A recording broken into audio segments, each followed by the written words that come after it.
One of my favorite stories about Ash Wednesday is when I was in seminary, and the church where I was a member and where I was active had a tradition of having a very early breakfast on Ash Wednesday. We would start about 5:30 a.m. and we would have a 7 a.m.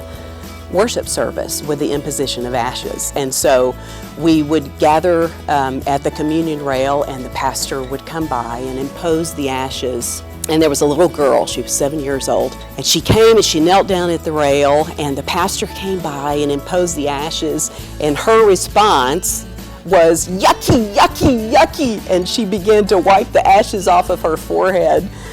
And I have never forgotten that, because, not just because it was cute, but because it's also an amazing metaphor for what the journey through Lent can be for us, that it gives us time to deal with our yucky stuff and to let God work on us as we journey through Lent and practice our Lenten disciplines and worship together and pray together.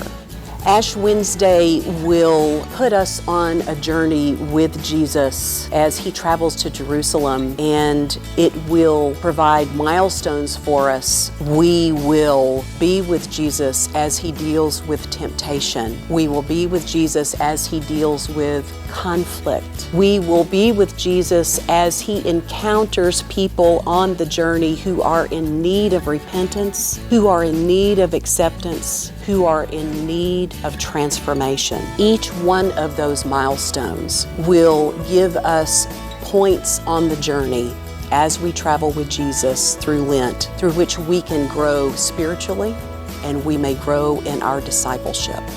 We will then travel to Holy Week with Jesus. We will celebrate Maundy Thursday together with the Lord's Supper.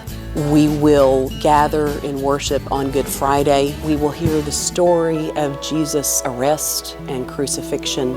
And then on Holy Saturday, as we go about our activities, the world will be silent, at least silent in our hearts, as we think about what has happened, what has transpired during Holy Week.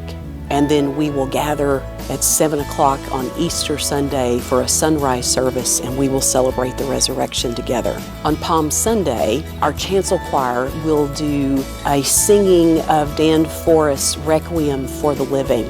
And it will be a glorious Sunday, a wonderful Sunday that will give us the opportunity to prepare our hearts and our minds for Holy Week, for the journey that is coming up, the final leg of the journey with Jesus to Jerusalem.